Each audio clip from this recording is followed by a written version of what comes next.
The This is auditorium my falls sister. silent as She went 12-year-old missing Maya 3 years Rodriguez ago. steps onto the Please, massive you have stage, to help me her small find her. frame almost swallowed by the grandeur of the theater.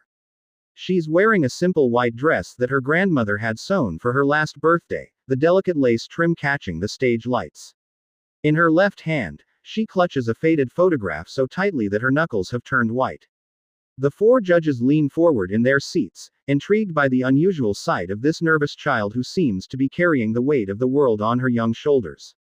Judge number 1, a renowned music producer, speaks first. Hello there, sweetheart. What's your name and where are you from? His voice is gentle, sensing the girl's anxiety. Maya takes a deep breath and steps closer to the microphone. My name is Maya Rodriguez, and I'm from a small town in Ohio that most people have never heard of. Her voice wavers slightly, but there's something determined in her eyes that catches everyone's attention. And what are you going to perform for us today? Asks the second judge, a famous pop star known for her emotional performances. Maya looks down at the photograph in her hand, and when she looks back up, there are tears glistening in her eyes. I'm going to sing She's Out of My Life, by Michael Jackson. It was my grandmother's favorite song. The judges nod encouragingly, but they've heard countless tribute performances before. They have no idea what's coming. Tell us about your grandmother, the third judge says softly, a celebrated choreographer with a reputation for being tough but fair. Maya's lips tremble as she begins to speak. Her name was Rosa. She raised me by herself after my parents couldn't take care of me anymore. She worked 3 jobs to make sure I had everything I needed. She loved Michael Jackson more than any other artist in the world. She used to dance with me in our tiny kitchen, singing his songs while we made dinner together. The fourth judge, a legendary record executive, notices Maya's use of past tense. You said, was, and, used to. Is your grandmother here with us today? The question hangs in the air like a heavy cloud.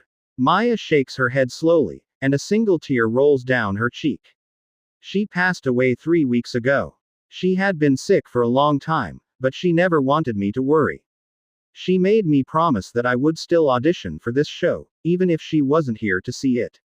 She said it was my dream, and dreams don't die just because people do. The audience collectively gasps, and even the notoriously stoic first judge has to blink back tears. I'm so sorry for your loss, Maya, he says quietly. Are you sure you're ready to do this today?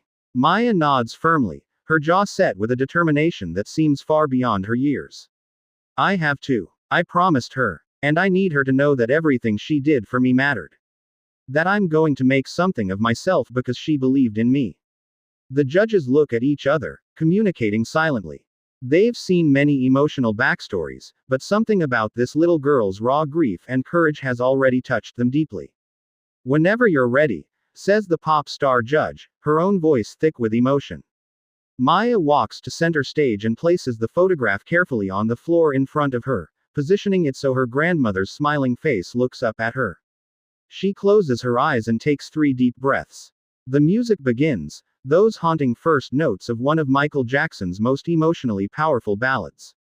But instead of Maya's voice, what emerges is something unexpected. The music suddenly stops, and Maya opens her eyes, panic flashing across her face. I'm sorry, she whispers into the microphone. Can we start again? I just need one more moment. The audience holds its breath, wondering if the young girl is about to break down completely. But then something remarkable happens. Maya kneels down and picks up the photograph, holding it close to her chest. She stands back up, and this time when she nods to start the music, there's something different in her eyes. A kind of peaceful strength. When she begins to sing, the entire auditorium seems to stop breathing. Her voice is pure and crystalline, with a maturity that shouldn't be possible from someone so young. But it's not just technically perfect, it's filled with a depth of emotion that can only come from genuine heartbreak. As Maya sings about love and loss, her voice cracks in all the right places, not from weakness but from authentic feeling. The judges are frozen, their faces reflecting shock and awe. The first judge has tears streaming openly down his face. The pop star has her hand over her mouth, her eyes wide. The choreographer is gripping the edge of the table so hard his knuckles are white. And the record executive has leaned back in his chair, staring at the ceiling as if trying to process what he's hearing. But then comes the twist that no one sees coming. As Maya reaches the climax of the song, her voice soaring through the emotional peak, she suddenly stops singing. The music continues, but Maya has gone completely silent, staring at something off to the side of the stage. The judges sit up, confused and concerned. Has she forgotten the words? Is she having a breakdown? The audience begins to murmur with worry. Maya turns back to the judges, and she's smiling through her tears. "I'm sorry," she says again, her voice barely above a whisper. "But I just saw my grandmother. She was standing right there in the wings, and she was dancing the way she used to dance in our kitchen. And she smiled at me and nodded, like she was telling me it's okay to finish." The entire auditorium erupts in gasps and emotional cries. Some people might think it's grief talking, but the way Maya says it with such calm certainty makes even the skeptics wonder. "Can I finish the song?" Maya asks the judges. All four of them nod vigorously, too emotional to speak. Maya puts the photograph back on the floor, and when the music starts again from where she left off, something has shifted. Her voice is no longer tinged with desperation and grief. It's filled with love and gratitude and a kind of joy that transforms the sad song into something transcendent. She's no longer singing about loss. She's singing about eternal love that survives even death. When the final note fades away, there's complete silence for what feels like an eternity. Then the entire audience rises to their feet in a thunderous standing ovation. The judges are all standing too, clapping and crying openly. The first judge reaches for his buzzer and slams his hand down on the golden button, sending Maya straight through to the next round. Immediately, the other three judges do the same. All four golden buzzers light up simultaneously, something that has never happened in the show's history. Confetti rains down from the ceiling as Maya stands in the center of the stage, clutching her grandmother's photograph to her chest, sobbing with relief and release. The pop star judge runs onto the stage and embraces the young girl, whispering something in her ear that the microphones don't pick up.